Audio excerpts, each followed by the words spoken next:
this is more under subset of any set, right? So subset, we are dealing with a subset under set and set operations.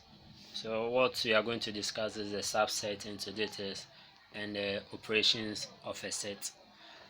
Okay, so a subset, as we all know, a subset, if you have joined this channel or this group for some time now, you know that how we define a subset is, we know that A is A inside B. Is that okay? A is inside B. Let's say just your class. Your class is part of the school, right? Your class is inside the school. Maybe your house, maybe, or your room is part of the house. Is that okay? So maybe if you haven't watched some of our videos and some example, I will leave a link somewhere under the description, then you can go and check that quickly. But now this is the normal one that we know. So what about this? What about this portion here? So we say this one is a proper, we call it what? A proper subset, right? We call this one proper subset of B. What it means is that okay, let me use an assumption of co-equal, right? Co-equal. When you say that A is co-equal to B, it means that A is a proper subset. So it means whatever is in A is also in B. Does it make sense? Let's say three people are in this room. The same three people are also in what? In B. This is what we call a proper subset. But as in the case of the first one, we can say that these people have 4 elements or 4 people inside the room, and then the first one has what? 3 people inside. But all these 3 people are part of the B. So this is why you say that A is a subset of B. But here in this case, they are the same. Is that okay? All of them are the same. So if they are the same, we can use this symbol to do that. That's why we say A is the proper subset of B. Alright, so if it is not, it is not. Sometimes you may see something like this. Is that okay? If it is not, sometimes you see that the underscore or the underline is being crossed. It tells you that A is not a proper subset. Means that anything that is in B is not in what? In A. So very simple like that. Okay. Then followed by a number of subsets, or sometimes we call it what? A power set. So let's say we have a set. If you have a set, how many subsets can we get out of that?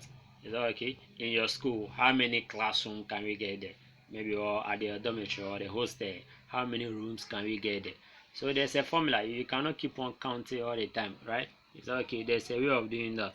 That is why mathematics sometimes is very simple, right? So to determine, yeah, I think by now you should jot some 1 or 2 things down. So to determine the number of subsets in a given set, all that you have to do is that you use this formula, 2 raised to the power n.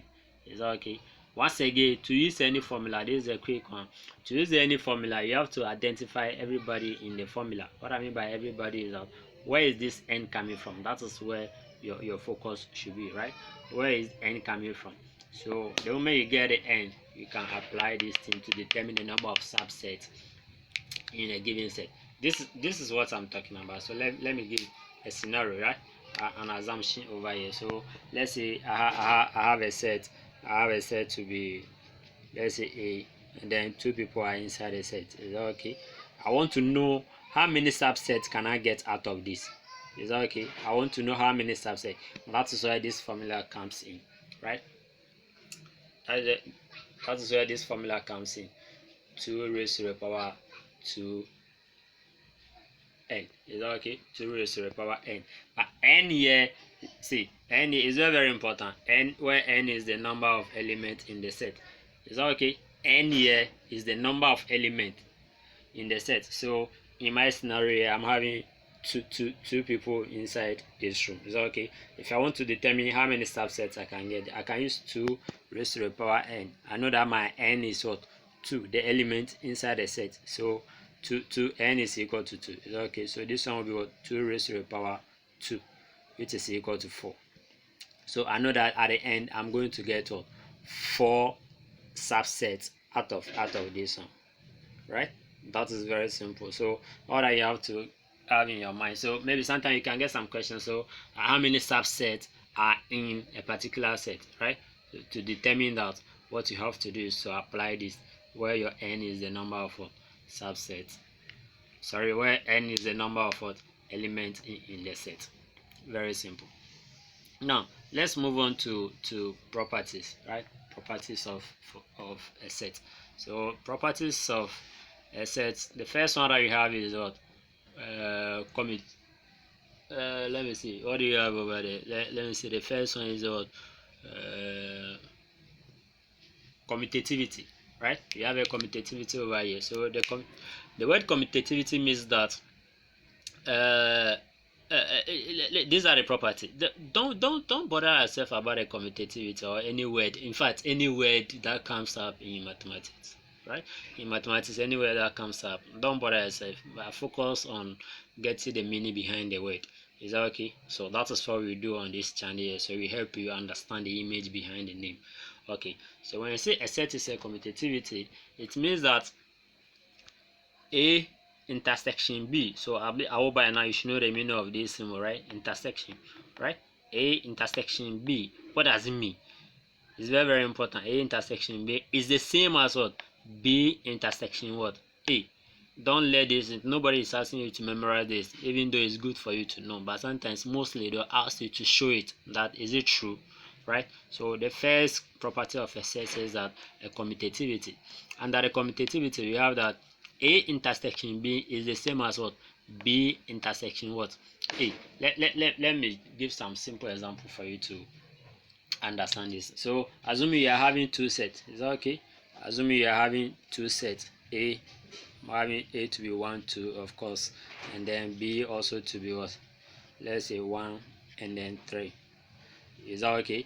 Then let me find the intersection of the two. Want to be the intersection of the two. I hope that whatever is here is also here. That's what we mean by intersection, right? So I'm having 1 here. Is that okay? Now is this one the same as let's find B intersection A. B intersection A, so it's the same as 1, right? Right? Very simple. That is why we are saying that B intersection, sorry, A intersection B is the same as what? B intersection A. So that is what the first property of commutativity is saying. Is that okay? This is very, very simple, right? So sometimes they can give you a different set and ask you to prove the commutativity. Yours is to find the left hand side and then check the whatever is inside that set, compare that to the right hand side. If they are the same, you can say that the set is commutativity. But if they are not the same, then you can conclude and say that it is not commutativity. Is that okay? And then the second property under the commutativity is this one, right? The same assumption. You can go for the union, right? They say that A union B is the same as B union what? A. So when I combine A and B, whatever I'll get inside that set will be the same thing that when I combine the first. This is obvious. Is that okay? This is obvious. So let's say sometimes you are in your class. Maybe let's say science student. You are in your class. Then the other class join you for a course, right? For a course. So maybe on the next day you guys move to their class, though we are still dealing with the same people. Is that okay? So that's just an assumption over there. So the same process. Now the second one is what? Associativity. You have associativity. When you have associativity means that there you are going to deal with what? 3 sets. Is that okay? 3 sets. What's the commutative?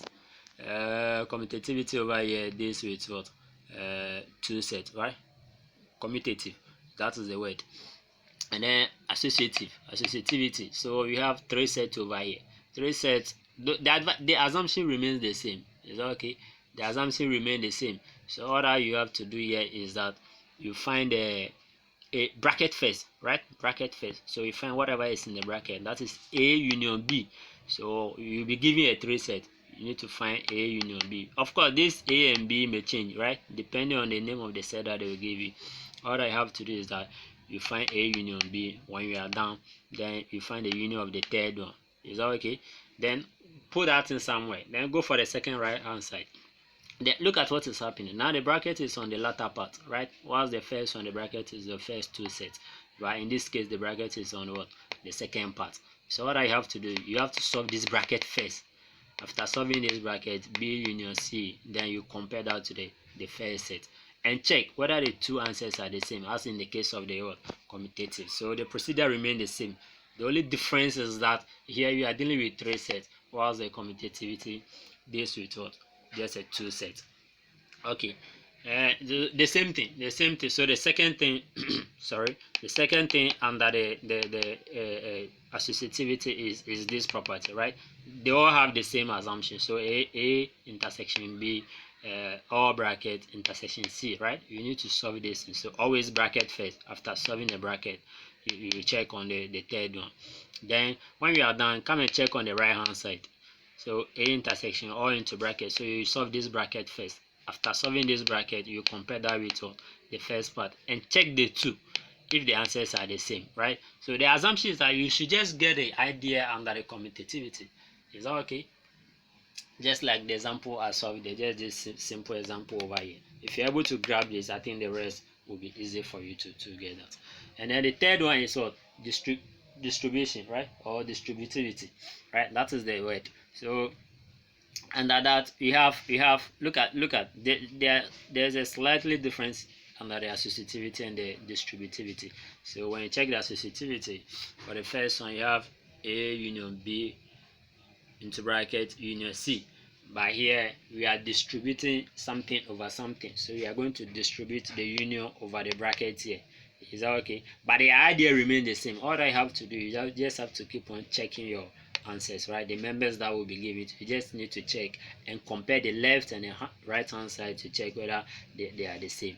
Is that okay? So here to the bracket first. So they say A union into bracket B intersection C. You don't need to memorize this, you just have to prove it. Is that okay? So don't let these things scare you.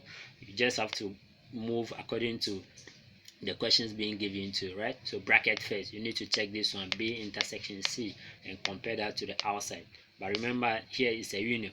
When you are down, then you go to the right hand side. It means that A union B is the same as what? Or intersection A union C. Just solve this bracket and then combine the two together. When we are done, we check the left and the right hand side whether everything is perfectly done, right? So under that you have the second one too. So A intersection or bracket B union C is equal to A intersection B or bracket union what? A intersection C. So this is just the property. Sometimes they'll ask you to prove it. Is that okay? They'll ask you to prove it. They'll give you some question and ask you to show that. This is very simple, right? So if you enjoyed the video, don't forget to give us a thumbs up and like or subscribe to our channel for more in-depth questions. Thank you.